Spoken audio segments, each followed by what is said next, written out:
Good afternoon.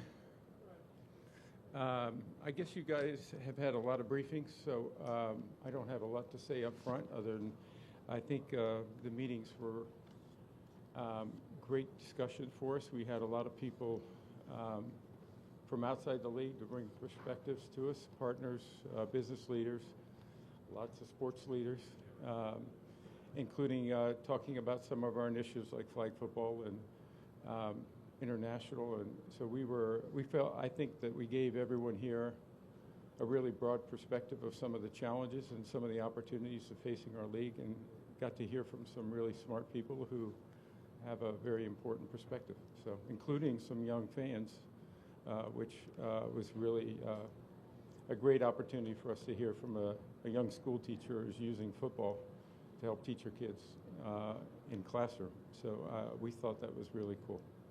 So I'm happy to take your questions. We have microphones on the sides. Let's begin with Rob Motti, Associated Press. Hey, Roger. Hey, Rob. The hot topic this week was the Tush push, and it's been tabled until May. What are your thoughts on the health and safety concerns, the aesthetics of the play, and the possibility that you guys might go back to the 2004 and pre-rule of pushing and pulling? Yeah, listen, the discussion on the Tush push was very good. It was, we showed a lot of data, a lot of questions from the clubs, a lot of discussion about it. I think there are safety issues that are being considered in that case. We have very little data from it, but it's beyond data. There's also, there's the mechanism of injury that we study, that type of thing that leads us to show the risk involved with a particular play or particular tackle. So those are things that we did discuss. I do think there's a lot of discussion about going back to the previous rule, back to pre-2004. It's a dispute about how long that rule was in play, but the reality of it is I think that's makes a lot of sense in many ways, because I think it expands it beyond just that single play. There are a lot of plays where you see someone pulling or pushing somebody that are not in the tush-push formation that I think do have an increased risk of injury. And so I think the committee will look at that and come back in May with some proposals. Mark Vaskey, Washington Post. Hey, Mark. Hi, Roger. To what extent was 18-game season a topic of discussion with the owners at this meeting, and what do you see as the next steps with that with the union, or do you think that will go to formal negotiations anytime soon? I may have heard 18-2 once, but it was not a focus of our discussions by any stretch of the imagination. Listen, we continue to analyze it. We'll continue to discuss it, obviously, with the players. They're doing their work on it. We'll all do our work on that. But I think, a lot of these things affect whether you would go to 18 is all the health and safety issues. I think that gives you the ability to think about that. So those are all, in the context of our season structure, is an important element of what we're offering to our fans and how we do that and how we're working with our players. We did have a pretty extensive discussion on the Management Council and the CEC on the workings of our current system. We had a lot of discussion about a rising cost, whether it's stadiums or international investment. So there's a lot of concern about a lot of those areas. Let's go next. Ben Fisher, Sports Business Journal. Hi, Roger. Following up on your remarks at the Super Bowl about a potential professional flag league, where does that stand? In what ways have you executed on that vision, and I guess what's next? Yeah, that was a fair amount of discussion on our annual reviews, the session we had in particular on Sunday night. I think that was raised by both Caitlin and Serena, the importance of investing in women's sports and sports in general. We are very excited about the potential of that, not just for young women and professional league, but also for young men, and to give them the ability to play this game.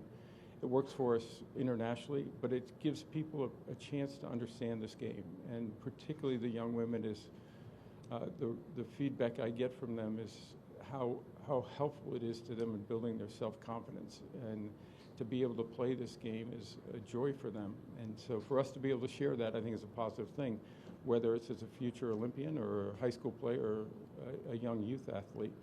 I think those are things we're seeking to do, and it's clear that there's a lot of interest in the Pro Flag League. We have been getting bids on people who want to invest in that, either financially or invest in the operations of that. So we're hard at work, and I expect there'll be progress soon. Left side, Mike Jones, The Athletic. Roger, where do things stand for Justin Tucker and the allegations against him, investigation, or any potential discipline? Yeah, I haven't gotten an update, but I know the review is ongoing. We won't be giving updates, but when we have something, we'll certainly share it with everyone. Stephen Holder, ESPN. Roger, somewhat a follow-up to the flag question. A lot of your players have expressed interest in playing in the 28 games, but obviously there are issues around that in terms of how you navigate, concerns of the club, whatever it might be, the union. What do you anticipate those conversations being like, and how much of an impediment will those issues be, do you think? Yeah, I've heard directly from a lot of players who want to participate and represent their country, whether it's the United States or the country that they came from, to have them participate in that. And I think that's something that we'll continue the discussions with, not just the union, but also the clubs. I think both of those are things that we'll probably resolve sometime in the next 60 days. Randall Williams, Bloomberg. Hey, Roger, another question on flag. I think 12 of the 50 states have permitted flag football at the high school level. There's some college level as well. I think it's 14, maybe 14 now? 15 yesterday. So 15. I think the 15th came in yesterday. Well, thank you for the correction in advance. But what do you need to see in order for this to start? Do the LA 28 Olympics serve as maybe a trampoline where it's like, okay, we want to do this before or after? What's the timeline on a potential women or men's flag football league? Well, I don't think that will affect our ability to roll out a professional flag league, but I do think the Olympics is a critical moment for us in the flag development on a global basis. Listen, the Olympics are the pinnacle of international sport, and for us to be able to participate in that, to have both men's and women's flag teams participating from around the world, is a significant moment for us. So there is a lot of lead up to that in the qualifications and how that happens. So that is clearly inspiring some of the work. But I think what you're seeing on the state level is really unrelated to that. It's just a demand. Young women, young men are asking to play, and there's a demand for it, and including on the college level. And so we are seeing that happen very rapidly. I think in addition to those 15, I think there's 16 other states that are going through some type of pilot program. So we see that growth continuing rapidly, and I think that's great for giving kids a chance to play our game. Back right, Jonathan Jones, CBS Sports. Hey, Roger. Hey, John. Detroit's proposal, I know they had a few, but Detroit's proposal on potentially reseeding in the playoffs. I know that there was some discussion that ultimately tabled that discussion for a later date. Yes. Curious your stance and the league's stance on those discussions and what you would like to see in the future, because that would be obviously a big change. I thought it was a very healthy proposal and a very healthy point that we need to evaluate and continue to look at. It went through many different forms. There was some great data to show that we should really look at some form of this or some version of this. But there was also a really strong point of view that winning the division was the number one thing, that when you come into training camp, that's the goal. Win that division first. And should the reward for winning that division be you're in the playoffs and a home game? There was some discussion potentially about, if you were 500 or less and you won that division, should you also get the home game? I think there was some interest in that also, but I think the reality is it was very healthy. I think there'll be more discussion of it. As we look at our season structure, there will probably be a lot of discussion in that context also as we do that. But I do think, it's that constant work to be more competitive and to find new ways to create interest in the game. So I was really pleased with the discussion this morning. Here in front, You had Caitlin Clark come through and talk to the panel this week. Why was it important for her to come in and also, I guess, advocate for more women in flag football or just the NFL push in general to include more women? Well, we're always looking for a perspective and to learn something. There's obviously, we have owners that are investing in sports, and in particular in women's sports.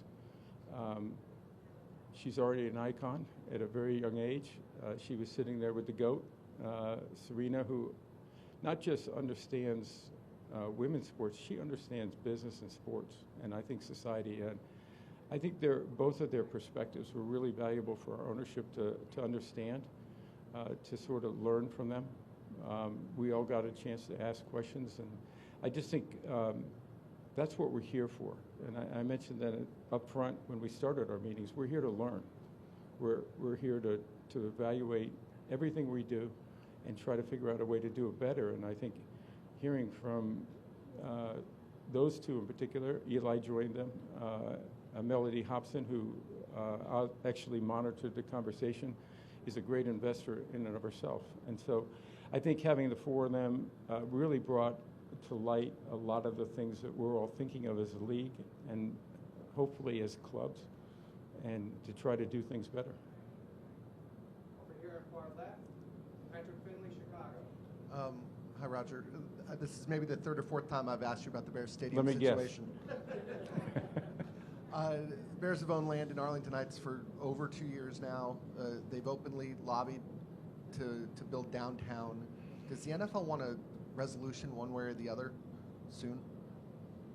Well, I don't think there's a timeline on those things. Listen, making a decision either as a community or as a team is a generational issue. It really is a generational issue. It's an important issue for the community and the team. And so I think those discussions, it's not uncommon to be a 2-year discussion. They started very early. As you know, their lease is not up for another, I think it's 7 years or so. And those discussions you expect are going to be thorough. And they're going to be twists and turns through that process. And then you get to the process of having to actually build once you make those decisions ultimately. So there's a lot to do. I think the discussions and the exploration of different sites has been a positive thing.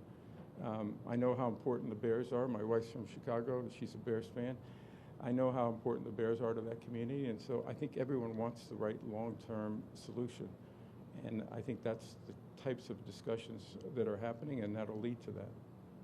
Ryan Wacker, Baltimore Sun. Roger, in regards to the Justin Tucker investigation and then obviously Deshaun Watson a couple of years ago, I'm curious, has there been any discussion, be it at the league level with the league and clubs, about any sort of regulation or in terms of outside massage therapists among clubs and so forth, and maybe regulating that in some case? Regulating what? How, designating, in other words, designating maybe outside massage therapists and sort of looking at that use, given... Well, I think some clubs do that, and they do make that service available in the facilities frequently, but I don't think there's any thought that we would restrict people from seeking a massage outside of the facility or the team.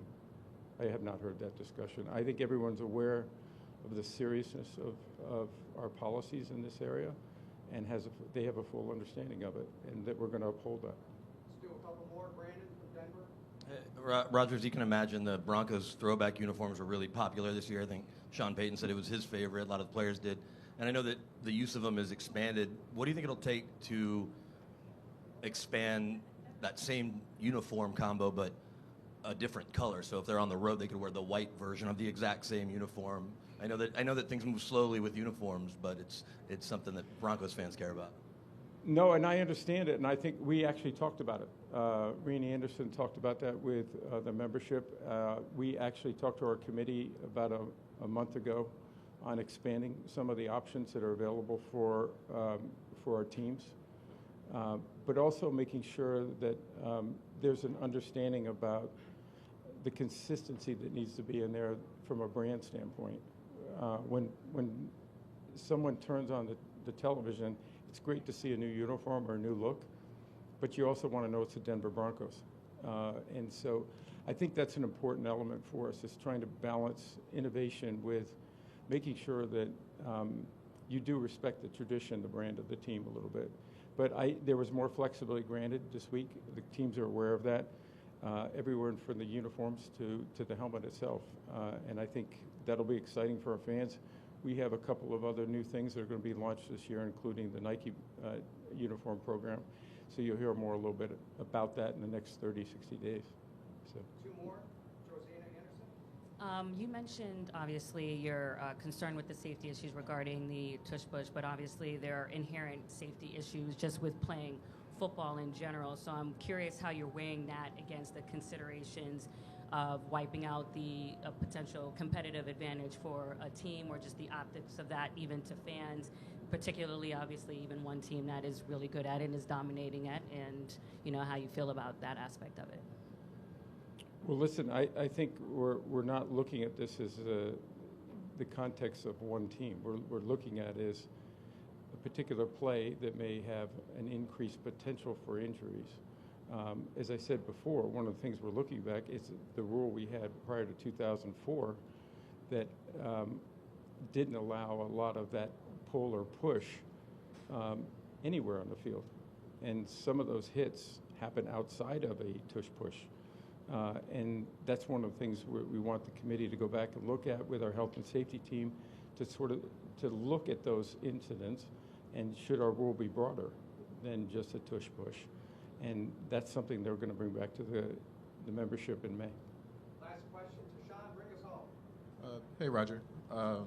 This past season and this season ahead, there'll be 0 black offensive coordinators in the NFL. We've seen diversity, progress in other areas, such as quarterback coaches. I think it was a league record number last season. Why do you think that hasn't translated to the offensive coordinator position? That's a question we ask, and one of the things we work with to sort of how do we develop coaches that have the experience and have that kind of potential, which we know they're out there, and give them that opportunity. We had an offensive assistant program, or have it. We want to make sure that we're using those opportunities to be able to develop coaches that could do that. We have a lot of great offensive minds in the league, black, white, and young women too, that are coming into this. So there are only so many opportunities, so that's always a challenge. But I think, listen, diversity, and I said this back at the Super Bowl, there were a lot of questions on that. I think I've been very clear that we think diversity makes us better, that I think a lot of our policies are designed to give opportunities and develop that talent. A lot of our programs are designed in that way, and that we're fully committed to continuing that work to try to develop better talent and give them that opportunity and make the NFL better ultimately. So we're all in on that, and I think obviously we're going to be fully compliant with federal laws. We always have been, and we'll continue to do that. But we believe that our policies are had a positive effect. But the work still, we're never said we're done. We got more work to do, and we'll do it. And it's going to make us better. Okay, thank you very much. Safe travels. Okay.